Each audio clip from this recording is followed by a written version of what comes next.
오늘 주신 하나님의 말씀 마태복음 14장 25절로 27절의 말씀입니다. 마태복음 14장 25절로 27절 같이 읽을까요? 시작. 밤 사경에 예수께서 바다 위로 걸어서 제자들에게 오시니 제자들이 그가 바다 위로 걸어오심을 보고 놀라 유령이라 하여 무서워하며 소리 지르거늘 예수께서 즉시 이르시되 안심하라 나니 두려워하지 말라. 아멘. 이는 생명의 말씀입니다. 공항 안에 여러 가지 조용한 변화들이 있어서 일하는 분들이 매우 힘들어하기도 하고 또 낯선 환경에 또 적응하느라고 애를 쓰고 있습니다. 아까 이성민 집사님 오늘 예배 오시는 날이군요 그렇게 얘기했는데 우리 피아노 치는 저분도 오래간만에 왔어요. 지금 몇 주 동안 빠지다가 이렇게 다시 회복해서 다시 섬기는 자리에 돌아오게 됐으니 참 너무 감사하고 특별한 은혜가 있습니다. 자, 오늘 성경의 말씀은 오병이의 기적에 빈들에서 마른 떡 5덩어리 물고기 2마리로 5,000명을 먹이셨던 역사가 그 앞에 기록이 되어져 있고 그 사람들을 많이 배불리 먹고 그래서 얼마나 그 일이 놀라웠는지 사람들이 예수님을 왕으로 모시려고 했다. 요한복음에 그렇게 표현이 되어 있습니다. 그런데 그때 예수님께서 어떻게 하셨는지 22절에 보니까 같이 읽어봅시다. 시작. 예수께서 즉시 제자들을 재촉하사 자기를 무리를 보내는 동안에 배를 타고 앞서 건너편으로 가게 하시고 여기 무슨 말이에요? 재촉하셨다. 강권해서 억지로 가게 했다. 제자들이 가고 싶어 했던 것 같지 않아요? 지금 칭송받는 자리고 백성들이 너무 기분이 좋아가지고서 예수님을 왕으로 모시려고 했으면 예수님만 좋겠어요? 예수님의 제자들도 얼마나 신나는 시간이었겠습니까? 그런데 예수님께서는 오히려 그 제자들로 하여금 재촉해서 원하지 않지만은 그들을 강권해서 그들을 떠나가게 하셨어요. 그리고 배를 태워 보내셨다. 그렇게 말했습니다. 그런데 어떤 일이 벌어졌을까요? 가던 배가 풍랑을 만났잖아요. 이것이 오늘 우리가 주목해야 될 말씀입니다. 우리가 신앙생활하면서 이런 기대가 있죠. 내가 하나님의 말씀대로 살면은 하나님께서 모든 일이 잘 풀려지고 열심히 기도했으니까 기도한 만큼 하나님 모든 문제를 다 해결해 주실 것이라고 하는 그런 생각. 그래서 주님의 말씀을 붙들고 순종하고 우리가 살아가고 있지 않습니까? 오늘 제자들도 그랬어요. 그런데 어떤 일이 벌어졌어요? 예수님께서 자기가 선택한 게 아니라 예수님이 가라고 해서 간 길인데 풍랑을 만났다. 24절 시작. 배가 이미 육지에서 수리나 떠나 바람이 거슬림으로 물결로 말미암아 고난을 여기 고난을 당한다는 얘기는 조금 불편해진 그런 것이 아니라 아주 고통스러운 순간 심하게 시달리는 이런 일이 없었으면 좋을 뻔했는데 왜 이런 일이 생겼습니까? 하는 그런 시간이 지금 제자들에게 찾아온 것이죠. 무엇 때문에? 바람이 거슬림으로. 바람에 거슬린다는 말이 한국 단어는 여러 가지만 이 히라보 원문에는 에난티오스 역풍을 말하는 거예요. 역풍, 거슬리는 바람. 앞으로 가려고 하는데 앞으로 가려는 바람으로 뒤에서 밀어주지 않냐고 오히려 다가오는 아무리 애써도 가고자 하는 대로 갈 수가 없는 그런 바람이 그들에게 불어온 것이죠. 우리들에게도 그런 때가 있죠. 인생의 역풍을 만날 때. 여러분 그런 일이 없습니까? 하나님 앞에 기도하고 뭔가를 시작했는데 일이 풀리기는커녕 더 어려운 일이 생기는. 뭔가 좋은 뜻을 갖고 시작을 했는데 오히려 고난이 다가오는. 하나님의 뜻대로 살아가는 것 같은데 왜 내게는 이런 기대하지 않았던 일들이 나타납니까? 이해할 수 없는 그런 때. 그때 우리는 어떤 생각을 해요? 내가 뭘 잘못했을까? 내가 길을 잘못 든 건 아닐까? 이런 생각을 하게 되지 않습니까? 그런데 중요한 것은 바람이 순풍이냐 역풍이냐고 하는 것이 중요한 것이 아니라 더 중요한 것은 나를 보내신 분이 누군가라고 하는 생각을 여기서 해야 하는 것입니다. 우리가 어려움을 당할 때 우리의 시선이 어려움을 주는 그 사건들 바람에 두지 아니하고 나를 보내신 분, 내 생명을 주신 분, 그분에게 우리의 시선을 옮길 수 있어야 되는 것이 이 말씀을 통해서 우리가 배워야 될 말씀이죠. 때로는 우리가 주님의 뜻 안에 있으면서도 풍랑을 만날 때가 있고 순종의 길을 걸어갈 때도 거슬리는 바람을 경험할 때가 있습니다. 그러나 그때 속단하지 말아야 돼요. 순풍이 분다고 다 하나님의 뜻이라고 말할 수 없고 역풍이 분다고 언제나 하나님의 뜻을 벗어난 것도 아니라고 하는 것을 오늘 성경을 통하여 깨닫게 되는 것이죠. 그런데 문제는 보여야 될 주님이 보이지 않는다는데 큰 어려움이 있는 것이죠. 23절 봅시다. 시작. 무리를 보내신 후에 기도하러 딴에 산에 올라가시니라. 저물매 거기 혼자 계시다. 고난이 깊어질 때 우리 가장 힘들어할 때 주님은 어디 계시는가? 주님 어디 계셔요? 제자들이 지금 풍랑을 만나서 어려움을 때 주님이 어디 계시는가 찾고 있었지만 주님이 어디 계셔요? 주님은 홀로 남으셔서 기도하고 계셨어요. 무엇을 위해서 기도하고 계셨을까?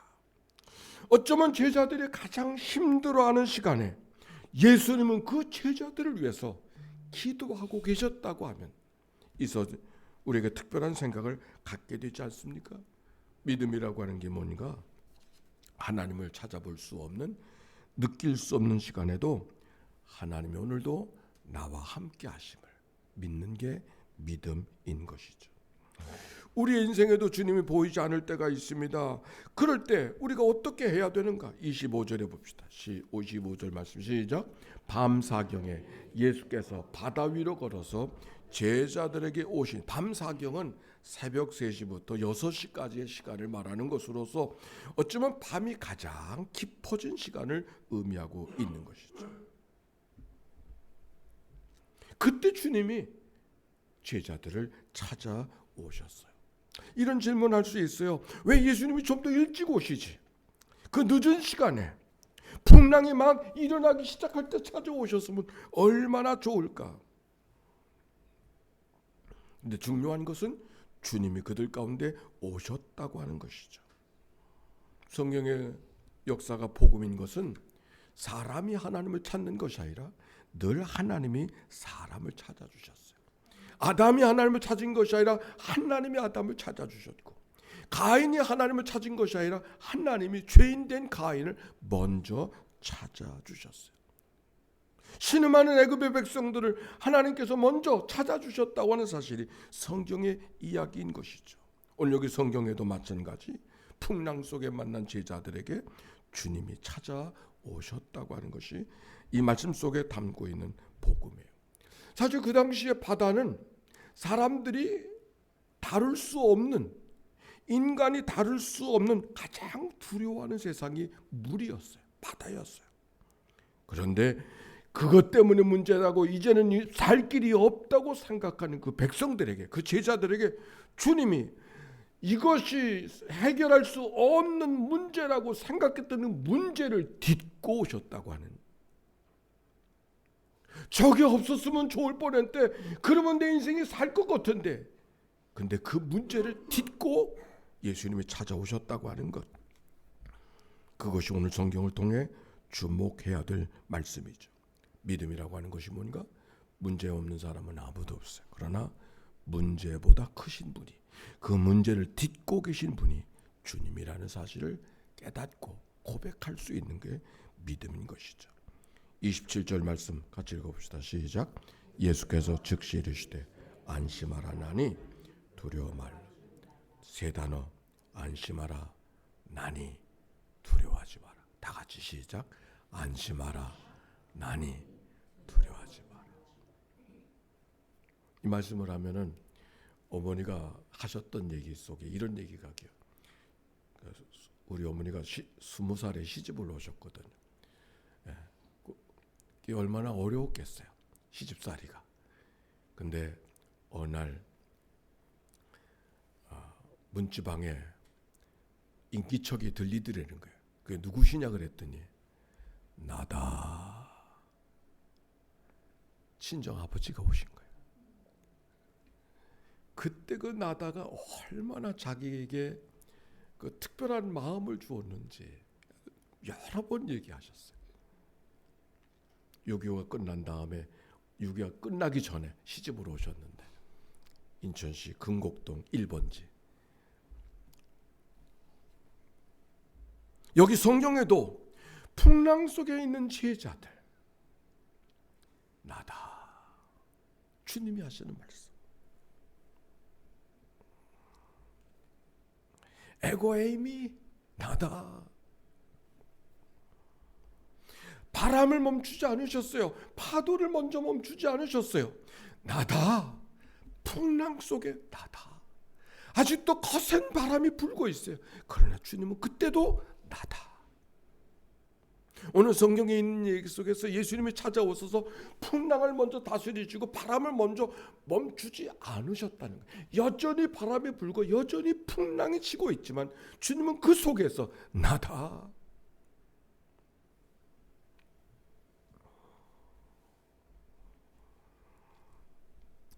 우리가 하나님 앞에 기도합니다. 이 문제 좀 해결해 주세요. 제발 좀 바람 좀 멈춰 주세요. 이 파도가 좀 없게 해 주세요.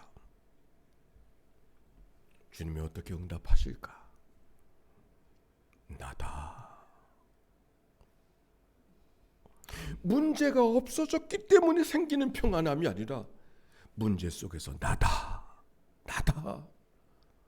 말씀하시는 그 한마디에 풍랑 속에서 잔잔함을 얻고 바람 속에서 은총을 경험하는 그런 삶.